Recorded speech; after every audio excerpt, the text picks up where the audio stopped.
Many people think that God's calling happens in the midst of applause, visibility, and recognition. But those who have truly been chosen know God calls in silence. At the moment when everything seems paralyzed, He begins to act in the invisible. The great names of the Bible were formed away from the eyes. Moses was shaped in the desert. David was anointed in the field, while no one remembered him. John the Baptist was set apart from the womb and grew in the wilderness.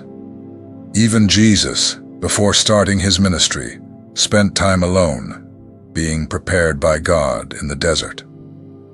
It is in the secret that the true chosen ones awaken. In silence, God begins to activate gifts that were previously dormant. He sharpens your vision, strengthens your mind, aligns your spirit. And when this happens, you notice the cycle changes. People distance themselves. The places that welcomed you no longer fit you. And even without understanding everything, something inside you begins to pulse differently. Maybe you are exactly in this moment, where it seems that everything is stuck on the outside. But inside, something is being built. A strength that you can't explain. A direction that does not come from outside, but from within. This video is for you, who are feeling alone, but feel that this time is not just pain. That there is something hidden in all of this. Something that is preparing you for something much greater. Today I will show you 7 spiritual gifts that are activated exclusively in the chosen ones who are going through loneliness. And maybe, while I speak, you will realize that you already carry some of them, even without having named them until now.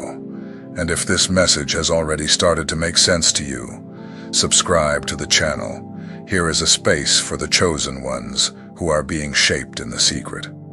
You are not alone, and here you will understand why. 1. Gift of emotional stability, the fruit of the Spirit in action. Emotional stability does not arise from calmness. It emerges from struggle. Those who have spent sleepless nights battling thoughts, crying in silence, learning to breathe deeply in the face of pain, discover a strength that does not appear in pictures, but sustains the soul. This type of strength is not learned from books. It is fruit. It grows gradually. It comes from within. Galatians 5 says that the fruit of the Spirit is self-control. And self-control is not about suppressing what you feel. It is about learning to deal with what you feel without sinking. It is about having control even when everything around you is out of control. Jesus before Pilate did not shout. He did not defend himself. He knew who he was. And those who know who they are do not need to prove anything to anyone. This is true emotional power. To be at peace, even surrounded by chaos. The desert intensely activates this gift, because in silence, you learn that your reaction is your responsibility, and that you cannot depend on others' behavior to maintain your peace. When you are chosen, God will allow situations where no one will defend you, moments when you will be misunderstood, forgotten, even humiliated. But it will not be to destroy you. It will be to shape you. It is in those moments that you choose to react with anger or with balance, to be carried away by emotion or to trust that God sees what no one else sees. Self-control flourishes when you decide not to be controlled by circumstances. You may feel everything intensely, anger, sadness, frustration, but you do not act based on that. You learn to breathe, think, pray. And when you speak with wisdom. When you act with firmness. Emotional stability does not make noise. It does not need a stage. It manifests in a calm gaze, in a secure tone of voice, in the silent decision not to take revenge, even when you would have reason to do so. This gift makes you mature. It protects you from impulsive choices. It prevents you from responding in the heat of pain. And this is what differentiates the called from those who merely react to life. Those chosen by God for great things need to have internal structure. Because without emotional stability, even blessing can become a burden. God works first on the inside before releasing what is outside. You begin to realize that you no longer need to prove your worth, nor to rebut everything, nor to justify yourself all the time. Because those who have self-control possess something the world does not understand: peace, even without explanation. This peace is not the absence of pain. It is the presence of maturity. It is knowing that even while bleeding, you can walk. Even when tired, you can continue. Even in silence, God is acting. Your calmness comes from knowing that God is in control, and this awareness generates balance. You start to live with more lightness, even while facing struggles that only you understand. The desert did not make you harder. It made you firmer. You did not harden, you grew. And those who grow from within carry a presence that speaks before words do. This is one of the superpowers that only those chosen by God know. The fruit that grows when no one sees, but sustains when everyone is watching. 2. Spiritual discernment. Seeing the invisible. Not every gift is visible. Some are born in darkness. When you spend time alone, being shaped by God, the eyes of the Spirit begin to open. And you realize that seeing goes beyond natural vision. Discernment is that ability to feel what no one speaks, to see what no one shows. Those who have been deceived many times begin to recognize disguises. Those who have been hurt by sweet words start to pay more attention to the spirit than to the speech. And little by little, you stop being enchanted by appearances and start to perceive what is hidden. This sensitivity does not arise by chance. It is built in the background, in the time you were set aside, when you had to learn to observe instead of defending yourself, when you listened a lot and spoke little. Jesus saw the hearts of people. He knew when the intention was not pure, even if the tone of voice was gentle. Those who are set apart for something greater develop this same sense, a sharp intuition, an unease that comes without reason but never fails. Discernment is protection. It is a spiritual lens that spares you from future pains. It shows you whom to walk with, whom to distance yourself from, where to enter, and what to avoid, even when everything seems right on the outside. Have you ever felt a heavy atmosphere, even when everything seemed fine? Or distrusted someone whom everyone praised, only to realize later that it was true? That is discernment, a gift that only flourishes in silence. This gift makes you selective. You begin to value truth more than image. You prefer simple and sincere connections to empty applause. And even if this isolates you, you choose peace of mind over the approval of others. Discernment gives you direction. Sometimes God will alert you through your perception. He will place an unease in your heart, and you will understand, this isn't for me. It will not always come with explanations, but the soul recognizes. This perception protects you from repeating mistakes. It prevents you from going in circles. It pulls you from environments disguised as blessings, because not everything that shines is sent by God, and you have learned the difference. At first, you may doubt yourself, think that you are being too critical, but over time, you will realize that it is not judgment. It is spiritual sensitivity. It is God training you to see beyond. Discernment also helps you love better, because you understand the pain behind anger, the fear behind indifference, the need behind arrogance. You see people with more compassion. But do not be mistaken. This gift requires responsibility. Not everything you see needs to be said. Sometimes God shows you so that you pray, distance yourself, or simply understand. It will not always be your mission to confront. Many times, it will just be to discern and move on. If you feel that you see beyond words, if you sense the atmosphere even before speaking, if something inside you says yes or no clearly, even when no one understands, you carry this gift, and it will save you from many things. In the silence of solitude, your vision has been healed.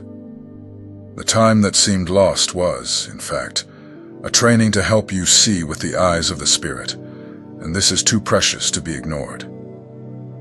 3. Clarity of purpose, the inner voice that comes from God.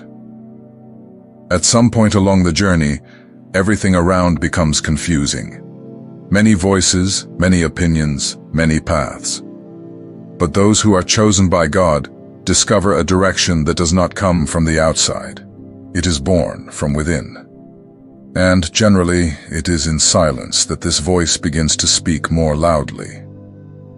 Clarity of purpose is a rare gift. It does not come from external motivation, nor from human advice. It comes from a deep connection. It is that certainty that arises in the Spirit, even when logic says otherwise. You simply know where you should not go. And over time, you begin to know where you should. The Bible shows this at various moments. Elijah heard God not in the strong wind, nor in the earthquake, nor in the fire, but in a gentle whisper. This is how spiritual clarity manifests, when all the other voices fall silent. Those who go through solitude with an open heart end up discovering that God speaks, and He speaks with simplicity. Sometimes through a peace that confirms, other times with a discomfort that hinders, but always with truth. This clarity does not mean that you will have all the answers, but it means that you will know the next step. Even without understanding the entire path, you begin to walk with confidence because you trust the voice that guides you. The time of solitude sharpens this listening. When you stop distracting yourself with everything and everyone, you begin to perceive what truly makes sense. What was once doubt becomes intuition. What was once fear becomes conviction. The people around you may even find it strange. They may say that you are going against logic, against what the world expects. But the chosen understands that obedience is worth more than approval. And when you hear the right voice, you follow even without applause. This inner certainty frees you from comparing yourself. You realize that your process is unique, that your timing is different, that you do not need to rush to prove anything. Because those who have clarity of purpose walk with lightness, even while carrying weight. It does not mean that you will never doubt, but it means that even in doubt, there is a firm foundation. A why that keeps you standing. A calling that reminds you that you are where you should be, even when everything seems confusing. Clarity does not shout, it whispers. It manifests in small confirmations, in inexplicable peace, in paths that open at the right time. And when it comes, you no longer need to chase after everything. You wait and act at the right moment. If you feel that you are becoming more selective, more focused, less anxious, if you have noticed that something within you is guiding you firmly, even under pressure, you are developing this clarity, and this changes everything. 4. Spiritual empathy, feeling like Jesus. Pain changes everything. It changes how you see yourself and how you perceive others. Those who have cried in secret, who have walked with a broken heart and still had to smile, develop something that cannot be learned through words, spiritual sensitivity. You begin to notice what is behind every silence, every tired gaze, every phrase spoken on autopilot, and you do not need explanations to feel that someone is suffering. It is as if your soul has been programmed to catch what no one sees. Jesus did not connect with people solely based on what they said. He looked beyond. He felt. And when he felt, he moved, he touched, healed, and welcomed. This same spirit resides in those who are shaped by God in secret. The broken heart begins to recognize other broken hearts. You do not just listen, you perceive. You do not just observe, you feel. And that is why your presence brings calm. Your listening provides security. Sometimes, people open up to you without even understanding why. But you understand, because you've been there. This empathy does not come from technique. It is born from the ground of pain. From the time you spent alone being treated by God. It is in the desert that sensitivity is activated, because it is there that you learn to hear pain without it needing to shout. You become a shelter, a bridge, a channel. Not because you know everything, but because you feel truly. And those who feel truly become healing for those who are at war within. But feeling can also be exhausting. And over time you have learned that you need to protect yourself. That not every environment is healthy. That not every company respects your sensitivity. And this is also maturity, knowing where to be and where not to remain. If you carry this ability to welcome, to console, to perceive the hidden pain in people, if you have ever felt tears that were not yours, pains that were not yours, know this: it is a gift. And God only gives such gifts to those He knows will use them with compassion. 5. Wisdom of waiting, growing in secret. Waiting is one of the hardest things for those who have living promises in their hearts. You feel that you are called to something greater, but it seems that everything is at a standstill. Days go by, and nothing changes on the outside. But those who are chosen by God learn that silence is not a sign of forgetfulness. It is a sign of preparation. In the waiting period, God works in places that no one sees. He is aligning details, healing parts within you, removing what no longer serves you. And while the world rushes, heaven teaches you to mature without haste. It was like that with David. He was anointed king, but went back to tending sheep. It was like that with Joseph. He dreamed big, but went through a pit and prison before the palace. With the chosen, God always makes a point of working in secret before exposing them to the public. Waiting forms roots. It teaches you to trust, not in time, but in who controls time.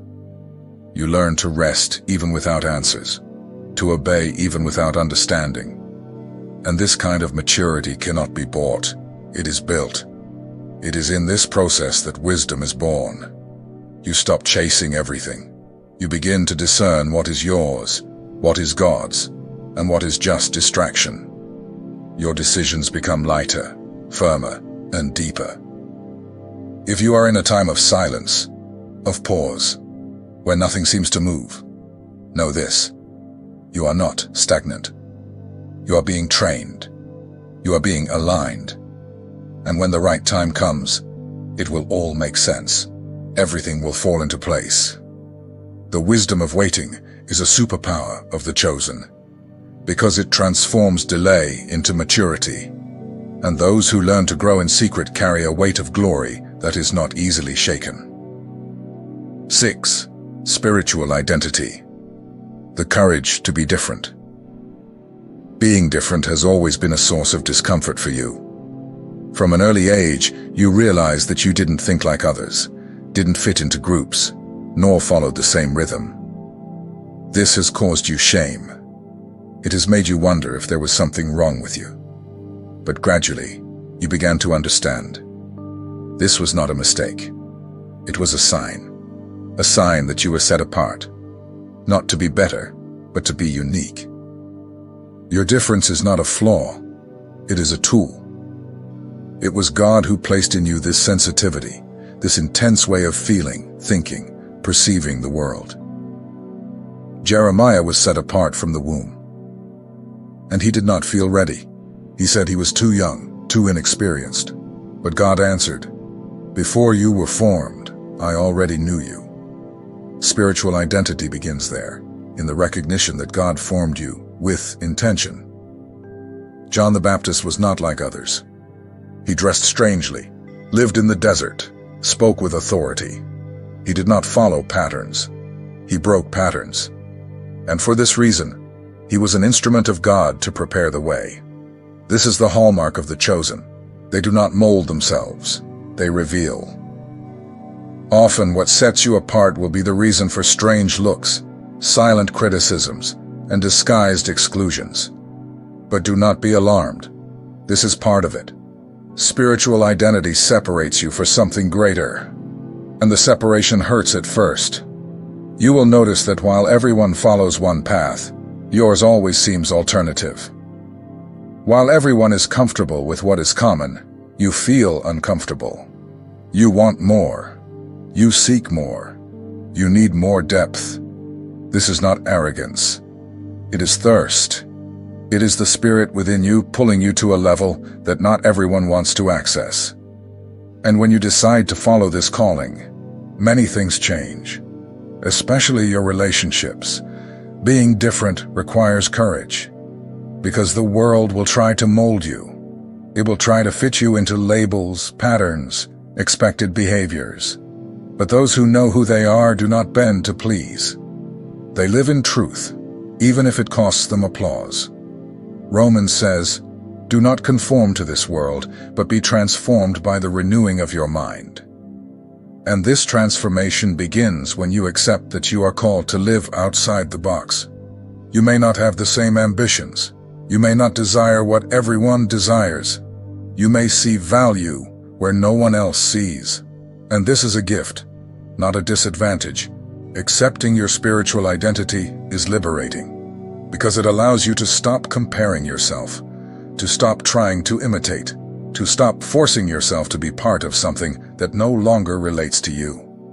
And the most beautiful part of all this, when you embrace your identity in God, the right people begin to appear. Those who resonate on the same frequency, those who respect your essence, those who understand your intensity, those who do not find you strange. They recognize you. And many times this hurts more than any external blow. It is a pain that does not bleed on the outside but crushes on the inside. The Psalm says that the Lord is near to the brokenhearted. In other words, at the moment of your greatest pain, He is closer than ever. And it is at this point of pain that something awakens, your spiritual essence. Joseph was betrayed by his brothers, sold and unjustly imprisoned. But it was precisely in this process that he was prepared to govern. Jesus faced abandonment, suffering, and the cross. But it was after Golgotha that the resurrection came. Glory only comes after surrender. Those who are chosen by God go through losses that seem unjust. But over time you realize that it was deliverance. People leave, doors close, paths disappear. It is painful, but it is also the beginning of something new. In breaking, God destroys false structures, what was supported by ego, fear, vanity, and begins to build a new identity, deeper, firmer, more sensitive to His voice. It is in this place of pain that the heart becomes fertile soil. Prayer becomes more genuine, worship more pure, faith more dependent. You stop fighting with your own strength and begin to truly trust. Pain is not punishment, it is calling. It is God saying to you, now you are ready to hear what you did not hear before. Now you will understand what previously distracted you. And when you accept the process, something changes. What was weight becomes wisdom. What was tears becomes maturity. What seemed to be an end becomes a birth. If you are living this time of breaking, breathe. You are not being punished. You are being prepared. God is forming something in you that can only be born on the ground of pain. The light and momentary tribulation is producing an eternal weight of glory. And when all this passes, you will understand that the pain was not against you, it was for you. to raise you more consciously, stronger, more like Christ. When you feel that you no longer fit into the places you used to, when the silence weighs heavily, and loneliness feels like punishment, perhaps it is not the world rejecting you. Perhaps it is God calling you. The greatest callings do not begin on the stage. They begin in the desert, away from the eyes, away from applause. In the place where no one sees, but heaven is attentive to every detail. The Bible is full of stories like this. Ordinary people, going through real pain, being shaped on the inside before they do anything on the outside. It was not comfort that activated their purpose. It was breaking, waiting, difference, silence. If everything seems out of place, look with different eyes. It may be that you are exactly where you should be, because before God uses you, He prepares you. And the process, no matter how difficult it is the greatest gift He can give you. Nothing is wasted, neither the tear, nor the pause, nor the emptiness. Everything is being used to strengthen you on the inside, so that, at the right time, you rise up with authority, clarity, and truth. You are not being forgotten. You are being set apart. Keep going. There is still much to be revealed, and you are ready to live it.